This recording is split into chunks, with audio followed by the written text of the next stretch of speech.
Briarwood was a quiet rural town by day, church bells, school buses, neighbors who waved. But at night, Harlow Street came alive with neon signs, budget motels, and the women who worked the sidewalks to survive. Police kept an eye on it, but everyone knew it was the part of town where bad things happened. Then the disappearances started. First, no one noticed.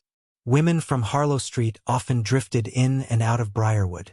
But when 3 sex workers vanished within 2 months, all last seen entering a dark SUV with mismatched headlights, the community felt something sinister unfolding.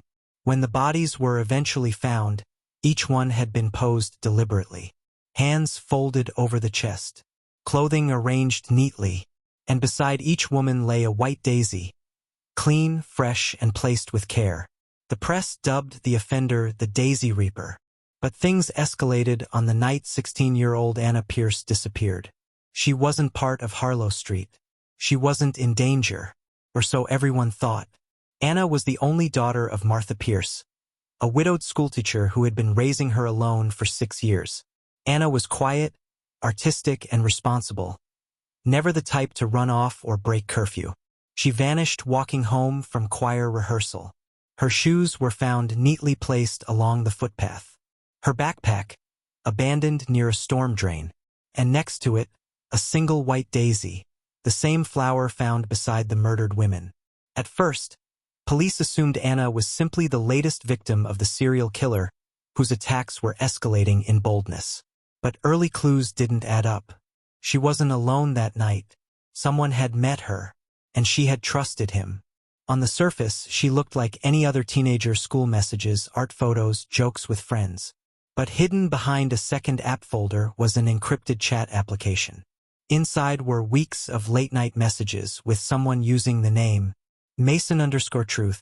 The messages were emotional, personal. Anna talked about missing her father, about feeling misunderstood, about a secret friend she wasn't supposed to talk to. The man responded like he knew her too well. He comforted her, encouraged her. He told her she was special, pure, and worth protecting, and he always avoided showing his face. Forensic analysts traced the IP address. It wasn't some unknown drifter. It belonged to Ethan Rowe, a 38-year-old guidance counselor at Anna's high school, a man who had worked alongside her mother for years. A man Martha trusted enough to help Anna through her grief after losing her father. A man with a spotless record and a hidden life. When police searched Rowe's home, what they found shocked even seasoned officers. A locked basement with soundproofing foam. Boxes filled with women's jewelry and lip gloss. Polaroid photos of the Harlow Street victims.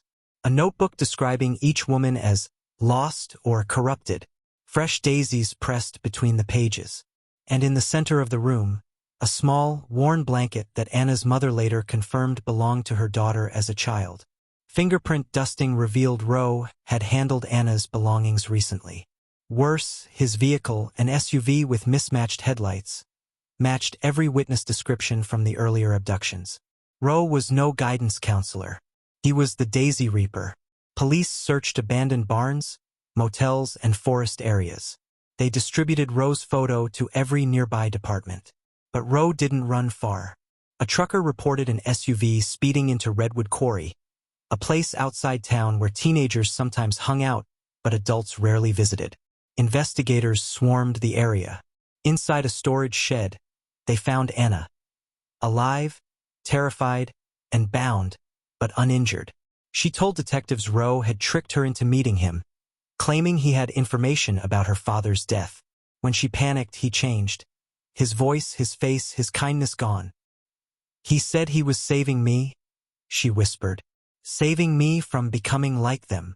Her description matched the narcissistic delusion investigators suspected. Rowe believed he was cleansing the town. Rowe was found hiding in the quarry hours later. He surrendered without a fight. Anna reunited with her mother, but the emotional scars ran deep. She later revealed Rowe had approached her months earlier, when he was her school counselor, planting seeds of dependency, guilt, and affection. He knew exactly how to exploit her vulnerabilities. Martha Pierce struggled with guilt, never suspecting the man she worked with daily was grooming her daughter.